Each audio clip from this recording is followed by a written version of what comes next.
Halo guys, perkenalkan kami dari kelompok yang beranggotakan saya sendiri, Putri, Adrian, Ganesha, Kimberly, Laras, Vina, Satria, dan Rizkia. Di sini kami akan menjelaskan mengenai aliran hukum positif.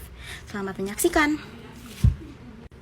Hukum yang diharapkan dapat menjadi pendukung bagi perubahan masyarakat yang lebih baik ternyata hanyalah berupa aturan-aturan kosong yang tak mampu menjawab persoalan dalam masyarakat. Hukum terkadang hanyalah legitimasi penguasa dalam menancapkan ketidakadilannya pada masyarakat. Singkatnya, ada jarak yang cukup jauh antara hukum dalam cita-cita ideal konsep hukum dalam manifestasi undang-undang dengan realitas pelaksanaan hukum. Unsur-unsur filosofis juga bisa mengandung subjektivitas, apalagi berhadapan dengan satu fenomena yang cukup kompleks seperti hukum. Oleh karena itu, muncullah beberapa aliran atau mazhab dalam ilmu hukum sesuai sudut pandang yang dipakai oleh orang-orang yang tergabung dalam aliran tersebut. Dengan demikian, teori-teori dalam ilmu hukum yang sudah dikembangkan oleh masing-masing penganutnya akan memberikan kontribusi ke dalam pemikiran tentang cara memaknai hukum itu sendiri.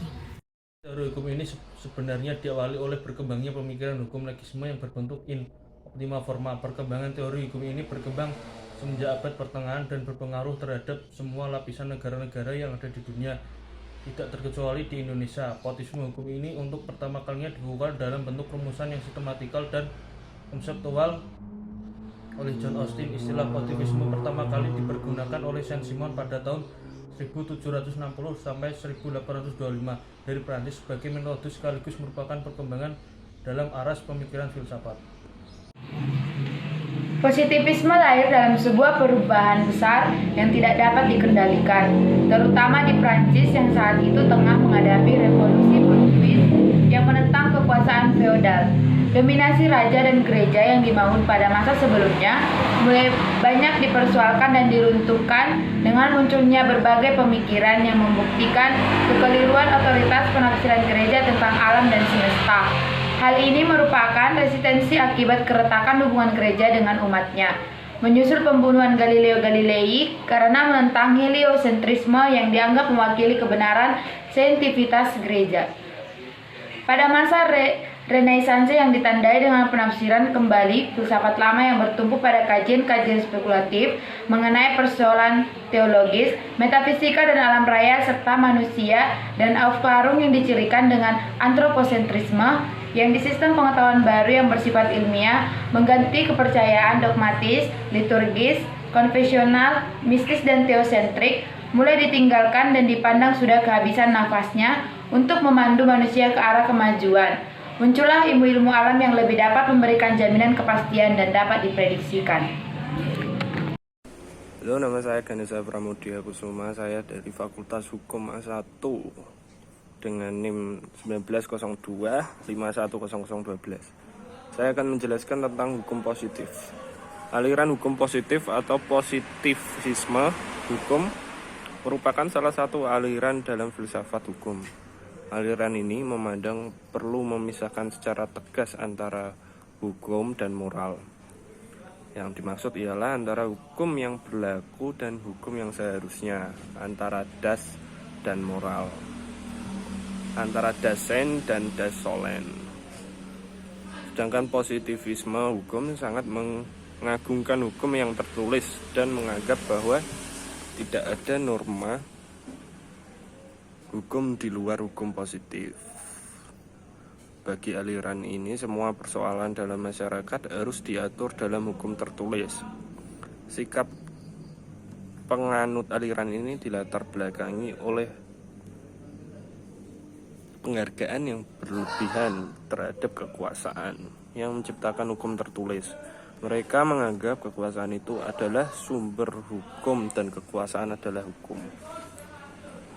Jadi fundamentalisme di dalam hukum ini tersebut ialah kekuasaan. Maka yang mempunyai kekuasaan, dia bisa membuat hukum.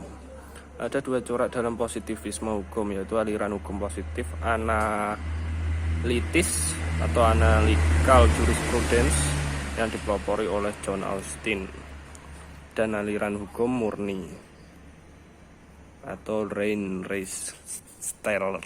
yang dipelopori oleh Hans Kelsen. Penjelasan tentang apa itu hukum positif sudah saya jelaskan, dan selanjutnya materi tentang aliran hukum positif analitis akan dijelaskan oleh Kimberly. Terima kasih, sekian dari saya, Ganesha Pramudia Kusuma. Aliran hukum positif analitis menurut John Austin. John Austin adalah pelopor dari aliran hukum positif analitis yang menyatakan bahwa hukum adalah perintah dari penguasa negara. Hakikat hukum terletak pada unsur perintahnya. Austin memandang hukum sebagai suatu sistem yang tetap, logis, dan tertutup. Hukum adalah peraturan yang berupa norma dan sanksi yang dibuat dengan tujuan untuk mengatur tingkah laku manusia, menjaga ketertiban dan keadilan, serta mencegah terjadinya kekacauan. Hukum merupakan perintah yang mewajibkan seseorang atau beberapa orang untuk menaatinya. Ia menyatakan bahwa hukum dan perintah lainnya berjalan dari atasan atau superior dan mengikat atau mewajibkan bawahan atau inferior. Pihak superior yang menentukan apa yang diperbolehkan dan kekuasaan superior memaksa orang lain untuk menaatinya. Superior mampu memperlakukan hukum dengan cara menakut-nakuti dan mengarahkan tingkah laku orang lain ke arah yang diinginkannya. Austin berpandangan bahwa hukum adalah perintah yang memaksa, yang dapat saja bijaksana dan adil, bisa juga sebaliknya. Austin membedakan hukum menjadi dua jenis, yaitu hukum dari Tuhan untuk manusia dan hukum yang dibuat oleh manusia. Hukum yang dibuat oleh manusia kemudian dibedakan menjadi dua, yaitu hukum yang sebenarnya dan hukum yang tidak sebenarnya. Hukum sebenarnya yaitu hukum yang dibuat oleh penguasa dan hukum yang disusun oleh manusia secara individu untuk melaksanakan hak-hak yang diberikan kepadanya. Hukum yang sebenarnya memiliki 4 unsur, yaitu perintah, sanksi, kewajiban, dan kedaulatan. Yang kedua, hukum yang tidak sebenarnya adalah hukum yang tidak dibuat oleh penguasa sehingga tidak memenuhi persyaratan sebagai hukum. Contohnya adalah peraturan dari suatu organisasi olahraga. Aliran hukum murni Hans Kelsen. Penggagas aliran hukum murni adalah Hans Kelsen yang berpendapat bahwa hukum harus dibersihkan dari anasir-anasir non-yuridis seperti sosiologis, politis, historis, dan etis. Hukum adalah suatu solen kategori atau kategori keharusan yang biasa disebut ideal, bukan sains kategori atau kategori faktual. Lebih lanjut, Kelsen menguraikan bahwa hukum adalah suatu keharusan yang mengatur tingkah laku manusia sebagai makhluk rasional. Dalam hal ini, yang dipermasalahkan bukanlah bagaimana hukum itu seharusnya, melainkan apa hukumnya. Meskipun hukum itu solen kategori, namun yang digunakan adalah hukum positif, biasa disebut ius constitutum, bukan hukum yang dicita-citakan, biasa disebut ius constituentum. Kelsen berpendapat bahwa hukum berurusan dengan bentuk, yaitu forma, bukan isi, yaitu materia, sehingga keadilan sebagai isi hukum berada di luar hukum. Hukum bisa saja tidak adil, namun hukum tetaplah hukum karena dikeluarkan oleh penguasa. Ia juga berpendapat bahwa hukum positif pada kenyataannya dapat saja menjadi tidak efektif lagi. Hal ini bisa disebabkan karena kepentingan masyarakat yang diatur sudah tidak ada, sehingga penguasa tidak akan memaksakan penerapannya. Selain mencetuskan teori hukum murni, Kelsen juga berperan dalam mengembangkan teori jenjang atau Stufen teori yang dipelopori oleh Adolf Mekker. Teori jenjang memandang hukum sebagai suatu sistem yang terdiri dari susunan norma berbentuk piramida. Norma yang lebih rendah memperoleh kekuatannya dari suatu norma yang lebih tinggi. Semakin tinggi suatu norma, akan semakin abstrak sifatnya. Demikian pula sebaliknya, semakin rendah kedudukan suatu norma, akan semakin konkret norma tersebut. Norma yang paling tinggi dan berada di puncak piramid disebut norma dasar, Grundnorm atau Ursprungsnorm. Teori jenjang tersebut kemudian dikembangkan lagi oleh Hans Nawiaski yang mengkhususkan pembahasannya pada norma hukum saja.